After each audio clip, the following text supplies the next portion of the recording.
For all the latest updates, subscribe to News9. Hello and welcome to News 9 Digital. I'm Ashish Parekh. We've been all hearing various things about COVID-19, and this is a virus that we're still trying to understand even 6 months after it was first detected, and there has been no clarity as to how it spreads, what sort of people it most affects, and what is its exact mode of transmission. But now, recent study has put out another piece of interesting data that might come as a surprise to a lot of people, especially to those who are over 6 feet tall. So in case you are 6 feet tall or you know someone who's over 6 feet tall, watch out this video.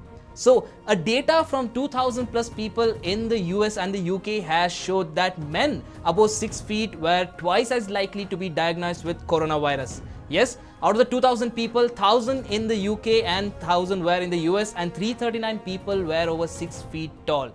The survey results were also analyzed by a team of data scientists in the UK, Norway and the US, and this was led by a team of experts, and this hasn't been published yet, but the team of experts were from University of Oxford, which goes on to show that this study does have some sort of credibility. So the study looked at a range of personal and work related factors that may actually affect the risk of infection with SARS-CoV-2, because of course this is a virus that is still enigmatic despite it being 6 months since it first started spreading and a lot of people started getting infected.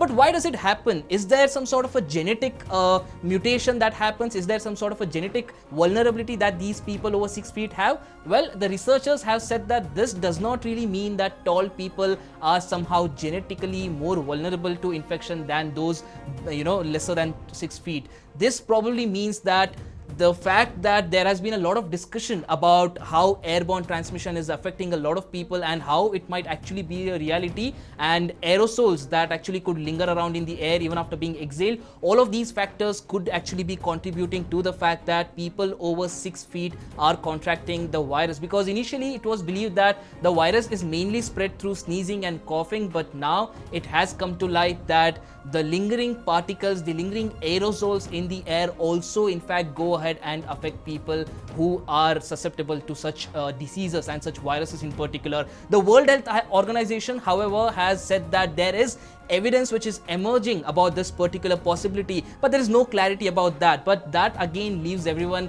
in a bit of a fix, because neither is there a confirmation from them nor a denial. So that again contributes to the mystery around this. So does this mean that Indians are more susceptible or are less susceptible? Well, that remains a mystery, because looking at the average height of an Indian man, it is around 5 feet 4.5 inches, which is much lesser than the possibility, the cutoff mark of this particular study. But that does not mean that you are safe. You still have to take precautions, you still have to maintain basic hygiene and follow all the protocols that are in place to keep yourself safe. This study is yet to be published, but clearly has again gone on and highlighted how much of a serious concern airborne transmission is, and the WHO has to come out and somehow give a clarity about this particular mode of transmission, which is airborne transmission, because all of these factors also come into the picture, and this is all a cumulative stats that we're looking at over here, as far as the spreading is concerned, as far as the height is concerned, various other factors that come into the picture.